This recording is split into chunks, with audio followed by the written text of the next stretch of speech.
What's up, everyone? Thralls here once again. I'm Necrotic Nick. Shredlord. Jammin John. And we have an album review for you. So we're going to go over the latest offering from Manchester's Wode with their new album, Burn in Many Mirrors. This came out on the 2nd of April. We're officially in April. March was a pretty solid month, so I think we're going to kick off pretty well here. This comes out on 20 Buck Spin. This is their first album on 20 Buck Spin, third album overall. And they formed in 2010 in Manchester, England. Now, a few of these members are actually members of a thrash act named Aggressive Perfector. Nice nod to Slayer there. But this is their flat-out black metal project, and this is my first experience with them, and I'd say they made a lasting impression already, because this is the kind of black metal I like. I'm gonna come right out and say it. I like riffy black metal that is very hook-laden, but still loads of that creepy, dark atmosphere, and this definitely does that. Yep, I'm finding as well that I also like this kind of black metal. It's about time. Yeah, right? It's growing up right in front of you. Look at him. It's amazing. What is that? Oh, I just heard a testicle drop. Is that It noise? is about time, dude. It's kind of squishy. Opening track, Lunar Madness, pretty much just gets right to it. And that was something I loved about this album when it came down to almost all the songs. When it came down to like intros and pretense, there might have been like a little bit of it, but it was very musical and it led in well. It didn't hang out too long and become like a very drawn out thing. And if it was there for a while, the music built into it. And this right away just gets right to it. And you can tell these guys are definitely in a thrash band. Yes, 100%. In an amazing way. The very first thing I noticed about this album was it wasn't going to be a standard black metal album in the sense that it was going to be, you know, very low production, atmospheric chaos. This had a good production right from the get-go, and the riffs were great and plentiful, and they didn't wait to throw them at us. So this was actually more, I was, like we were talking black metal, but really, like we were saying, this is more really like Black and Death and Black and, you know? Yep. When it comes down to like the song structure, this is loaded with dynamics. And I mean, dynamics from like different styles of music, as you brought up, like thrash metal, death metal, like that's, I think, a lot of the song structure is there, but you also get breaks that have giant trad metal, like classic heavy metal breaks. Yes, so good. Serpent's Coil, the main riff, sounds like Judas Priest, except more evil. When it gets very epic in the song, it reminds me of last year's Warbringer album in the song Defiance of Fate. Yeah. That big epic ending they have in Defiance of Fate. It was very similar to that, or at least it gave me that same kind of feel. You know, I was ready to jump up, grab a kitchen knife, and fucking march somewhere. I don't know where I was going to march, but I was ready. Where'd Joe go? I don't know. But at the same time, cops. He'll be back. at the same time, it had like a really like atmospheric stoner vibe too, I thought. It's really interesting, like, because I the just think atmosphere we're is stoners. I mean, that could be too. That's distinctly true. possible. But they're really good about ramping up the energy, and again, that's the dynamics thing that I really liked. Yes. When it comes down to like big builds and songs, Jesus, these guys really know how to do it well. And transitions that are buttery smooth that kind of just go back and forth. When it comes down to like the straight up black metal moments, like the fierce ones that are just like, they scream nothing other than black metal.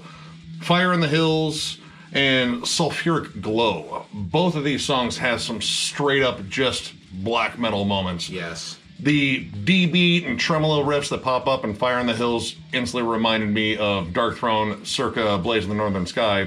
My personal favorite is too. Because it's very dynamic and very riffy, but God, it feels cold and just bleak right there. And you can just feel the shift in the mood. It's so good. Also, not only are they buttery smooth transitions, but there's many ingredients in a song. Now, normally, it's very easy to criticize or point out that sometimes when you have so many parts of a song, it doesn't always work together. Yeah. You know, some bands can do it really well, and some bands can't. You know, like when you have a 9-minute ending song, it didn't get boring at all. So these guys do a very good job as well, which puts them into a small category in my mind of bands who are able to use constantly different pieces to the puzzle and overload the puzzle with pieces, but it's still aesthetically pleasing to the ear.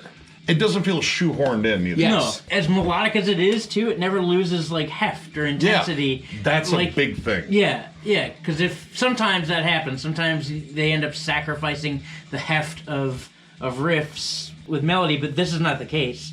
Like, these guys are just full balls to the wall. And I like that they're not scared of melodic hooks. Now, granted, you have like these very dark, dreary melodic hooks and some of the triumphant ones, but most of the time they just work. They know how to bring in these like almost Iron Maidenish harmonies that still don't take away from the overall creepy feel of the album.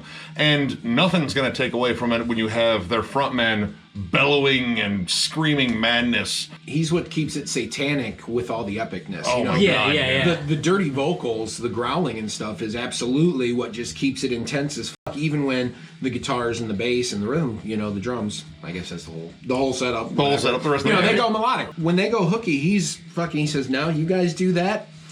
I'm gonna hang here and be my Beelzebub buddy." Dude, I mean, he's shrieking and yowling. There's even like Latin chanting in here, and it's very layered and of course drenched in reverb because you're in a black metal band, that's what you do. But it keeps it grounded, it keeps it in the heavy, it doesn't get corny at any point. I just keep imagining in my head, like especially Fire in the Hills, kept imagining in my head like how seeing Wode is live, like the theatrics of that. Gotta burn the sage scrubs. Yep. Now again, when I brought up like atmosphere and lead-ins, there are some really cool lead-ins that I think are just epic in terms of building the song. Fire in the Hills has pretty much a bonfire that John Carpenter scored. You have the crackling fire, and then you have these creepy synths, and it builds into this really cool, dreary song to start off with, and then, you know, just starts ramping up the energy slowly. Welcome to Satan's Ball. Dude. Here, the goth girls are zombies. Hey. And then Vanish Beneath. We all got the same vibe immediately with that intro. Yeah. Black Sabbath. It is 2021's Black Sabbath, and I'm all here for it. It's a great fucking riff. That same descending chord, it just sounds creepy, just slowly moving into hell. This song shifts, though, into like a straight-up rocker. Like a flat-out mid-tempo stomp, very Celtic frost, and God, it just feels appropriately fun and evil. And that is like a big thing on this album. I never lost interest, and I was still kind of smiling just because I was enjoying all the clever writing on here. It felt kind of campy but fun. And then the last track, Streams of Rapture, this is probably what has the largest intro, per se. Sounds like a 16-bit video game. Yes, it does. Like right before you enter the dungeon for the boss battle when there's words scrolling across the screen. Or down. Or down the screen, yeah. And it goes like that for a good minute or so. Yeah, I like the nod. Like, it brought me back to, like, you know, like playing Castlevania and shit like that. It has that feel, but again, it leads into the song well, so I couldn't knock it. And it was kind of fun to hear that because most of the time it's like, you know, John Carpenter synths. They're on every album now. But I don't mind them. No. But then when you enter that boss battle, woo! Yeah, from the title screen to the boss battle, you're getting your ass whooped right from the get-go. This is probably to me, I'd say this is the heaviest song on the album. This one is interesting. Well, it's broken up into 3 parts, too. Like, this one really has, like, kind of the epic sense. Starts off nice and murky and slow after the intro, and then it starts ramping up the intensity, and then it starts, like, bringing in these really, really melodic sections. In fact, I think, like, one of the biggest standout solos was on this song, too. Not many of them, but when they were there, they were simplistic, they were good. Tasteful. The classic harmonies are towards the end of the song, and one thing that I absolutely loved, it gives you the big finish, the big closeout, like you're seeing them live. Not that big finish. No, not that one. And don't go to that live show. In fact, never see Shred live. Actually, you could see a hell of a show in Tijuana if you want. There's a donkey and a stud named Kelly. And a stud named Kelly. There it is. Where's Kelly? Kelly can be a guy's name too. Kelly can be a guy's name too. Hey! So overall, I was actually struggling to find something negative to say about this because, I mean, generally I'm a picky shit about everything, but I couldn't really nail down one thing that I didn't like about this because the album's paced beautifully, the songs are well constructed, it's Riff City, it's dark and atmospheric, it really just checks off every box, and not just for black metal, for metal that I like. Yeah, yep. So overall, I'm going to give this 4.5 stars. This is a flat-out banger. I need to get more of their stuff, apparently. If it's as good as this, I'm going to be on Amazon here in a moment. I love pretty much everything about this album. It's well-constructed. The writing, I mean, I don't even say writing. I feel composing is the right word, because everything seems honed in and just dialing up all those melodies. I absolutely love that. It doesn't take away from it at all. It stays heavy, it stays dark, but God, it's catchy. Go get this album. It's awesome. Speaking of boxes being clicked, I was clicking my own box under the table while we were listening to this album, and it was incredible. This was a pleasant surprise right from the beginning. Like I said, the riffs were there and plentiful, and I struggled to find things that I could point out that I would really change, or even preferential things. So with that being said, I'm going to give this a 4.5 as well. This is excellent black metal. This would also be something to where if you have a friend who's not as hip to black metal, if you're looking for an album to really draw them in, maybe with some other outside influences to then really get them to the raw stuff, this would be an excellent, excellent, excellent choice. This is a great album. Gateway Band. Gateway Band. Well, 2021, goodness gracious, what a end of the year material going on here. Flying. I gotta give it 4.5 stars as well, to be honest. This Solido. record was a banger, dude. Never stopped moving, never stopped bobbing my head. Another one of these records where each riff, in succession, like it just keeps getting better. And again, transitions are buttery smooth, clear yet raw.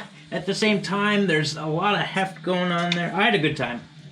Again, I don't know, we're starting. I'm crossing into black metal territory now. We almost have him. And He just has to sacrifice a goat first. Just one goat. It's just one goat.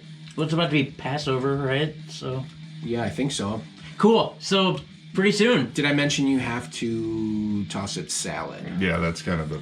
Is that a thing? Well, I mean, if we're making a it's give ritualistic and take, sacrifice, dude. It's you have give to and cut take, the head yeah. off, make the pentagram from blood while you're licking the ass of the goat. You're basically giving yourself to Satan right there. Don't worry, we're going to have the goat kick you in the balls first. That way you won't like him. And we'll have it on camera, so if Satan ever says that it never happened, I have plenty of copies of it on hand to show him and the world. Actually, that'll be a Patreon exclusive. At least. Great.